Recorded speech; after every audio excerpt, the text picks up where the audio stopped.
Welcome to Crochet Designs. My name is Mary, and in today's tutorial we are working on this gorgeous granny stripe stitch swatch. Swatch number 18 of the Swatch Blanket of 2021. Now, for those of you who are joining us new and not sure what that is, firstly, welcome. Secondly, we are doing a Swatch Blanket this year, and we are creating 2 swatches, or nearly now 3 swatches a month, just so that we can catch up.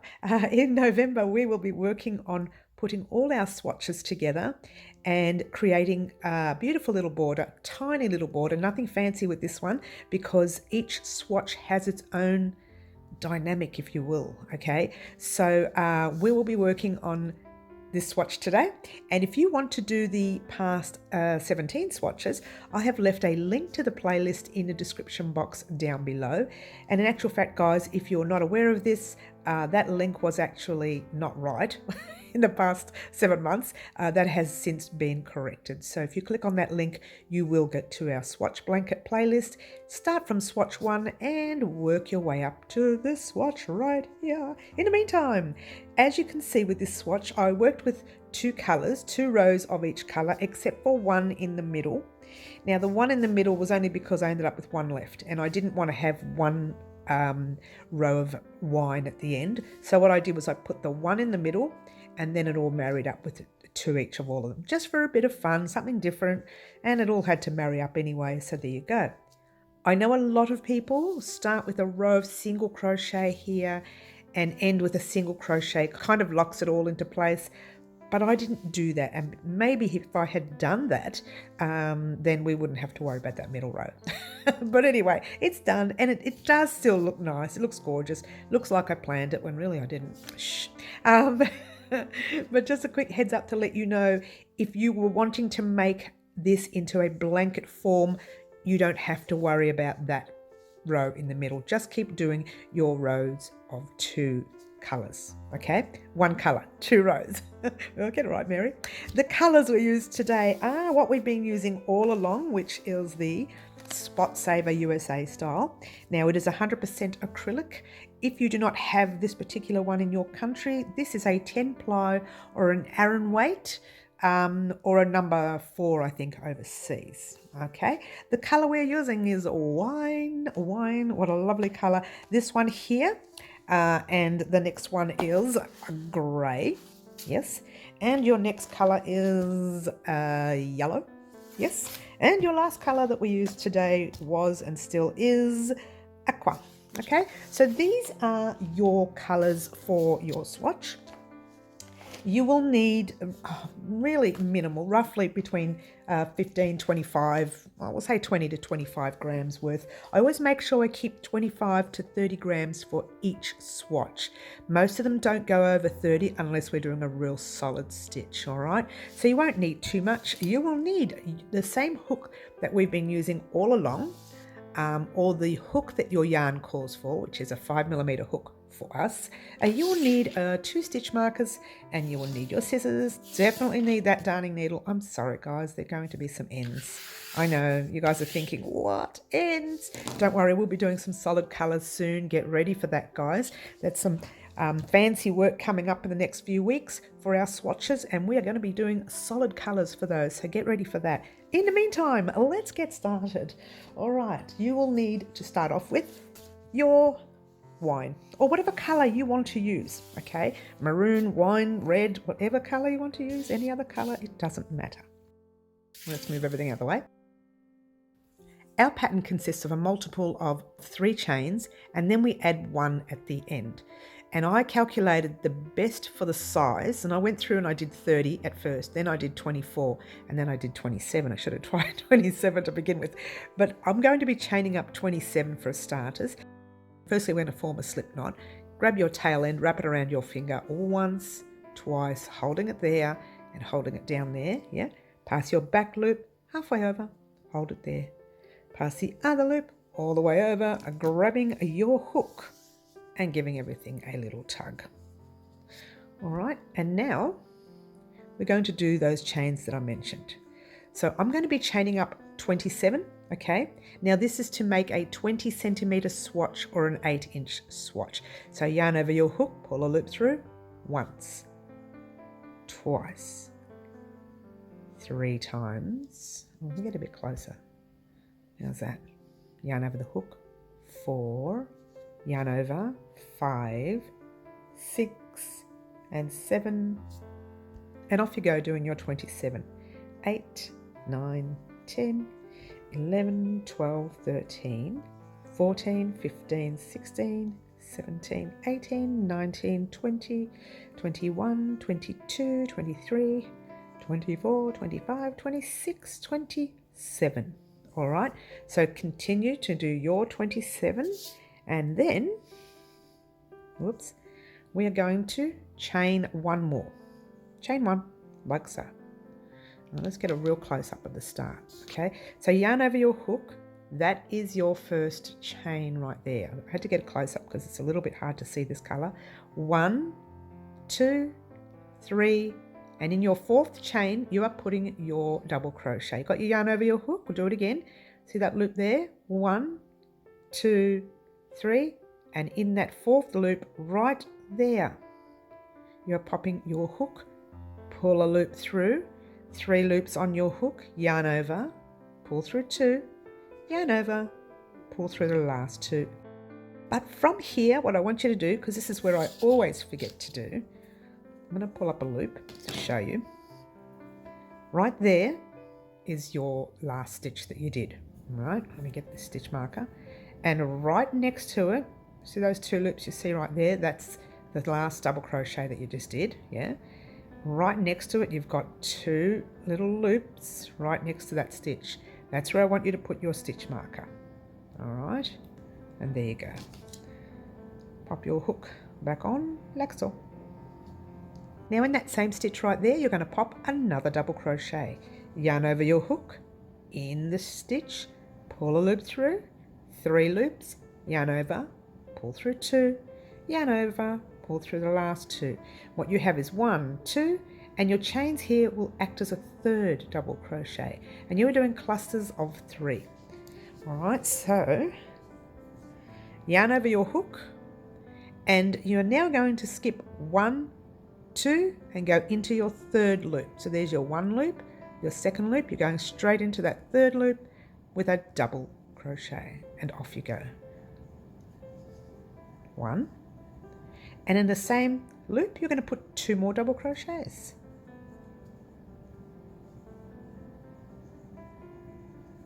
Okay.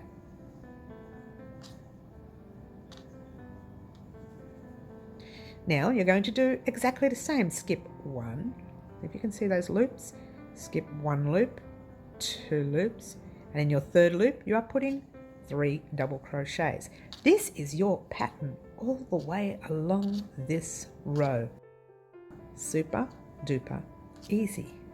This is why I love this particular pattern. 1, 2, 3. I love the clusters. This is what I call a cluster set. Oh, that's too close now. Sorry, guys. This is what I call a cluster set. Yes, and I love making them because I like doing these in front of the TV and you don't have to think about them. You automatically know how to do 3 and you do them in the same space.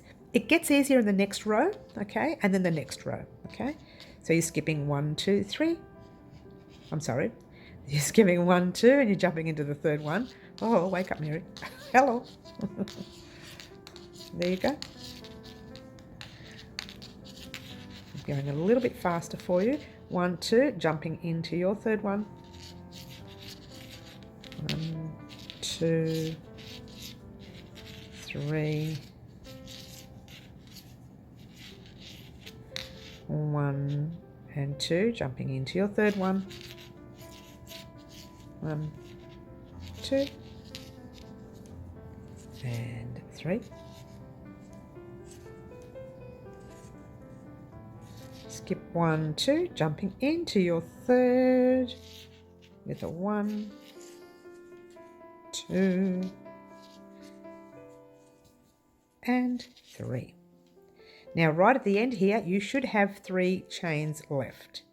1, 2, 3. And I'll get you a nice close-up for this part so you can see.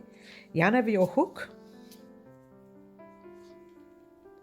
Skip that first loop right there. Skip your 2nd loop right there. And right there is your third, which is your last loop, all right? And you are putting 3 double crochets. How cool is this? All right, and there you go. That, my dears, is your very first row, okay? It will get easier, okay, but just focus on the next 2 rows because the next 2 rows are repeat rows, okay? So let's get going.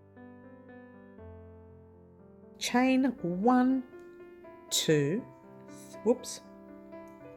3, pop in a stitch marker right here, and that's just in those 2 loops there, okay? Top of the 2 loops and 1 loop underneath, 2 tops and 1 loop under. Yes, and now I'll show you what we're doing here. Turning your work whichever way you like, it doesn't matter, just remain consistent throughout your piece of work. Yep. All right, so what you're going to do here is you're going to skip over all of these double crochets, and that space between each cluster set is where you're going to put another cluster set of 3 double crochets. So skip all of this, jump into that space with a double crochet, 1, 2, and 3. It's in the space, it's not in any stitch. All right, guess what? That's it. 3 in every space you come to. How super duper easy is this pattern? What? Absolutely. I love, love, love this pattern so much. And off we go. All right, by the way, guys, the colours chosen today were chosen by our subscribers, you guys, on our lives at 4 p.m. Wednesday afternoons and Saturday mornings at 10 a.m. Melbourne, Australia time. This is, by the way. And you get to choose the colour combinations of our swatches and even some of our projects that we create on the channel. You guys get to choose the colour combinations. Why? I don't know. Why not? A little bit of fun. Spruce up the colours a bit online, hey? A little bit of a knot there. Look at that. Don't you love it? Don't you love it? Don't you love it? Here we go. Oh. All right. And we're almost at the end of our row. Whoops. Almost there. One more set before the end. And there's my second last space.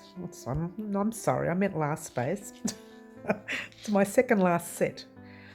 Well, it's actually my last set as well. I can't get it right today, can I? Let's pop 3 double crochets in that space. All right. Now what you have is your 3 double crochets from the previous round. 2 plus a chains, which acts as a 3rd double crochet. And what you need to do is put a double crochet just in that stitch right there. So yarn over your hook. And right in the top of that double crochet, I know if it's anything like mine, it's tight. You can take a stitch marker out if you like. What? But don't complete it actually. Put your yarn over your hook, jump straight. It's very hard to see this colour. Straight into that stitch right there. It's the very top stitch right next to your double crochet. Start it, hold it there. You're going to change colours, all right? And the next colour we use is the grey. All right, bring that up. So you've started it. You've got your 2 loops left. Normally you would pop your yarn over your hook and pull through 2 loops. Hold that yarn at the back of your hand like that. Fingers, hand, anywhere you like. Is that far too close? Sorry, guys. Grabbing your new tail, popping it over your hook and just pulling it through. All right. Grabbing your maroon colour at the back of your hand and the tail end of your grey. So grabbing them both together, holding them there somewhere, and just chain 1, 2, and don't lose a stitch, 3. Grab a stitch marker, okay? Now you will always use these 2 stitch markers over and over again. If you are new, I suggest using them. If you don't want to and you know exactly what you're doing because you are an avid crocheter, by all means you don't need to use them, okay? It just helps the new crocheter find the stitch there, all right? So you're going to turn your work like normal. Alrighty, from here what you have is this. Your chains are in this stitch. you're not going to put any double crochets in the stitch. You're going to pop some double crochets in that space. So yarn over your hook and 1 double crochet just in the space, like so. There. Yes, you're going to do 1 more. 2. So what you have is your 2 double crochets and your chain 3, which will act as a double crochet. All right, skipping over your first set of 3 double crochets, jumping straight into that space with 3 double crochets. 1, 2, and 3. And you know the rest, I'm sure you do. It's just jumping into every space all the way across the row. I love this pattern so much. And it's a traditional pattern, really. The actual cluster sets, they are a traditional granny stitch look. Okay, so it's very exciting. I mean, I love this. I keep saying it, but I do. All right, we're nearly there towards the end of the row. Now it's going to be different at the end of the row than it was from the previous round.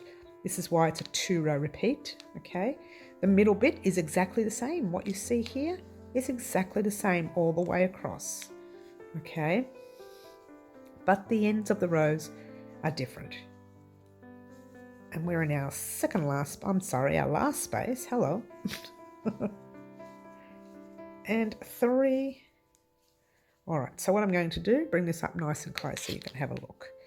We have our last cluster set here, yes? We are going to put 2 double crochets in that space. 1, oops, in the space, on the stitch. 1 and 2, all right? And what you're going to do here, see that look there? You're going to repeat it, 2, and then 1 at the top of that chain stitch. So you've done your 2 there, yes? And now, right in that stitch marker, hopefully it's not too tight like mine looks like it. Oh no, here we go, we're in. You're doing your double crochet right on top of that stitch marker, right there. Yes? All right, let's bring that out so you can have a look-see. And that's your 2-row repeat. That row and that row over and over and over again, okay? Now, I am going to let you repeat those 2 rows yourself. I'm not going to sit here and let you watch me do them. However, what I will tell you is I only want you to do 1 more row of grey, 2 rows of your yellow, and 2 rows of your aqua. Is it all the way out? It is. I can't get it out any further. Sorry, guys. So you are doing 1 row of this, 2 rows of that, 2 rows of that, and then I want you to meet me back here because we're going to make an adjustment to the pattern to make it fit, as I've explained at the beginning of our tutorial, all right? So for now, do 1 row of grey, 2 rows of yellow, 2 rows of the aqua, repeating those 2 rows over and over again, not forgetting to cut your yarn like I have, and I'll meet you back here when you get to the last row of your blue or your aqua. Don't cast off. I'll meet you back here after you've completed 5 rows. Good luck. And here you go, guys. This is where you should be. You should have 2 rows of your maroon, 2 rows of the grey, 2 rows yellow, and 2 rows of the aqua or the blue, whatever you want to call it. Okay, so yarn over our hook. We're on our last stitch. We're going to pop our last double crochet in there, and I've removed the stitch marker as you do. Start your blue, grabbing your maroon colour or maroon or whatever you want to call the colour, and just popping a tail over your colour like we did before. Pull a loop through, holding the blue and the tail end of your maroon, and start your next row. 1, 2, 3, grabbing your stitch marker, like so, turning your work, and in that first space, this is a repeat row, remember, we are putting 2 double crochets. All right, yes, and then you're just jumping straight into your next set. I'm going to pop this on fast for you so that we can just get to the end of the row and I can give you an explanation of what's going to happen next. Off you go.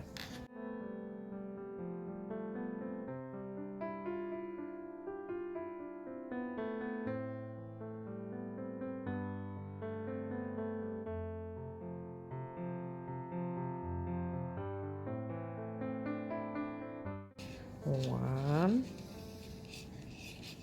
2, and 3 is the last one right there. And we have one, let's bring that up a little closer. All right, now we have our space before the stitch marker. We're going to put 2 double crochets in there, 1 and 2. Now we're going to put our double crochet in the top of that stitch, which I think I've split. Oh no, it's just a tight one. We're going to put a double crochet on top of that stitch, but we're going to change our color again just for this row, okay? And I'll explain that to you in a moment. So pop your hook in there, pull a loop through, start your stitch, grabbing your grey, which is your very next color.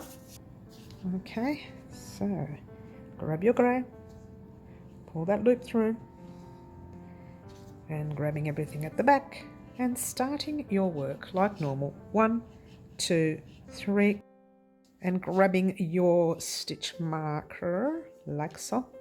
Don't forget to take it out of the last stitch. I'm a duffer, aren't I? There we go. All right, and turning your work like normal.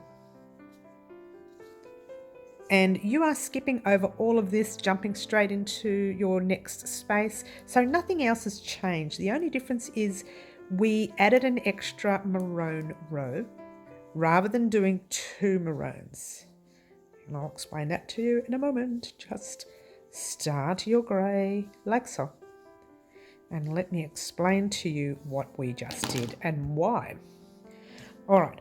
Well, do yourself a favour, guys. Don't forget to cut all these ends, because I've been forgetting and the work is pulling everywhere. Look at that. It belongs to something. Not anymore. It's gone.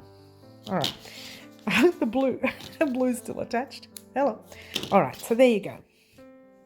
And this is what you should have so far. And you're wondering why we did an extra row of, let's move everything out the way, why we did an extra row of maroon instead of doing 2 rows. And I'll explain that to you quickly. This is the right side of your work. I just want to show you that just for fun. No real reason. All right. The reason I did it like this was because when I tried to marry up all the colours at the end of my piece, so I've done this quite a few times already, when I tried to marry them up at the end of the swatch, I was 1 row short of the maroon at the end of the row. When I thought to make up the measurements that we needed, when I thought to myself, maybe if I just popped a maroon in the middle, right at the very end, I could add the 2 maroons like normal. All right, you'll understand that when I give you the instructions now to head off on your own and finish off your piece. All right, so what I want you to do now is to head off on your own and do 2 rows of your grey, 2 rows of your yellow, 2 rows of your aqua, and then 2 rows of your maroon or maroon. So really what you're doing is repeating all of this there. So you need your 2 rows grey, 2 rows yellow, 2 rows blue, and then you do 2 rows of your maroon. When you get to your last cluster set, your last 3 double crochets of your maroon, your last row of maroon, I'll meet you back here and we'll talk about what we're going to do next. All right, so you literally have 2, 4, 6 and 8 rows of your double crochet. So head off on your own, do your 8 rows, and I shall meet you back here in a moment. Alrighty guys, here we are at the end of this row. Actually no, before we continue, let's just take some measurements real quickly. All right, so lengthwise, your piece, or my piece if that matter, measures literally exactly, let's get a close-up for you, exactly 20 centimeters, or just a little bit under 8 inches here. Width-wise, right in the middle, it measures 20 centimeters. Let's do it on the grey. We can see better on the grey. It measures 20 centimeters, give or take a couple of little millimeters. So it's like, let me show you so you can see. This is the, where are we? That's the measurement of my width, right there in between your 20 and your 20 and a half. And for my length, it's kind of around there. Okay, so don't stress again if you're a few millimeters off. I show you this on purpose to show you that sometimes I'm a few millimeters off. That's okay. All right, so now we are going to complete our swatch. Very exciting. Now I'm just going to finish my last cluster set there, which is the 2 double crochets in the space oops, and I don't have a stitch marker here, guys. Remember your stitch markers. And 1 in the chain stitch like so. Okay, now once again you can make a knot and pull it up, or you can do the other way, which honestly I don't really like. But I'm trying. I'm being a very, very trying person right now, where I just pull the loop up, bring it out, grabbing our little sewing darning needle, in your case weaving needle, whatever you want to call it. And of course it's split already. I am doing well already. Bring that out. It's far too close now. All right, now let's try that again. Make sure you've got an eye that suits your yarn, because this one really struggled. All right, so from here you are going to, where shall we put this thread now? We've popped it through there. Yes, we're just going to bring it over and behind. What's your front and the back of your work? Ordinarily, I would say that this side here, oops, sorry, the side here, the first side you worked on is actually the front of your work. The fact that it's kind of landed in the front works well because it goes up and down, but it doesn't matter where you put your work, because this is a sort of item that is a front and back. So it's got a front and a back at the same time. You can use both of them. All right, so now we've got that there. I would not think that's a complete stitch. Honestly, I would like to put my thread back into that stitch from the back, like from underneath, working up. All right, bring your yarn forward like that. I would like to do that. And I know it's the same as what we did before, but the knot is at the back. All right. I actually like my old way better, but that's fine. You know, each to their own. All right, so let's find some stitches where we're going to weave into at the back. It's not really very good, this yarn, is it? It's hard to see with the maroon or wine or whatever colour you want to call this. I'm just going to split a stitch at the back of the stitch like that. All right, don't pull it too tight or it will really bow, and don't leave it too loose either, because you've got to make sure it's all in place. And then find a little stitch underneath it. So you're going downwards. Yes. Still going downwards. Yes. You're still going down all the way. Find another stitch anywhere you want down that way. Just making sure you can't see your needle from the front, okay? Otherwise it defeats the purpose. You've got the thread showing. And then you jump straight into the back of the stitches that you created, but don't just go through the stitches. Go through some of the thread inside the stitches. So the splitting the thread inside the stitch. Remember, this doesn't, you know, this is irreversible. To get this undone, you would have to tear apart your work. So make sure you check your work before you do this, yeah? Make sure all your clusters are perfect. Yeah? Now you just go back the other way. Find another thread somewhere else in that bunch of threads and split that stitch. And going back the other way, checking your needle, making sure you can't see it. Now I'm going to leave it at 2 because we've come down here as well. So I'm going to leave this one at 2. 1 at 2. Funny, huh? All right. Now with your work, you should actually have ends on both sides of this one. And the reason is because we added that extra colour in the middle of our piece, just so that our rows could add up nicely. Okay. And it makes it look, you know, different. Different. If you were doing a large blanket, just keep doing your 2s. You don't need to do one in the middle. You can if you like. But I would just keep doing the 2 rows over and over and over again. But there you go, guys. There is your granny stripe swatch. And it's gorgeous. Now, with the other ends, all right, you have some tricky ends here. Really tricky ends. This blue one, let me just show you close up. I'm not going to do it for you. You can go ahead and do this on your own. Find the wrong side of your work again, which is this side here actually, and weave your blue one in and out of those stitches there, and weave your yellow one in and out of those stitches there. However, you have another yellow, okay? So you can either weave them in, let's try it in, underneath your blue as well and have it a little bit more solid, or you can try weaving it in and out of these little tiny stitches here. and that's entirely up to you as well. All right, so this is swatch number 18. And oh, it's upside down. Hello. Let's just pretend like all the ends are weaving. You know, well, let's just hide them. Shh, don't tell the subscribers that they're there. That's it. All right, thank you so much for watching. Don't forget to like, subscribe and share, and do all those wonderful things that you guys, well, pretty much already do for me. And all I want to say right now is simply divine. Ciao for now.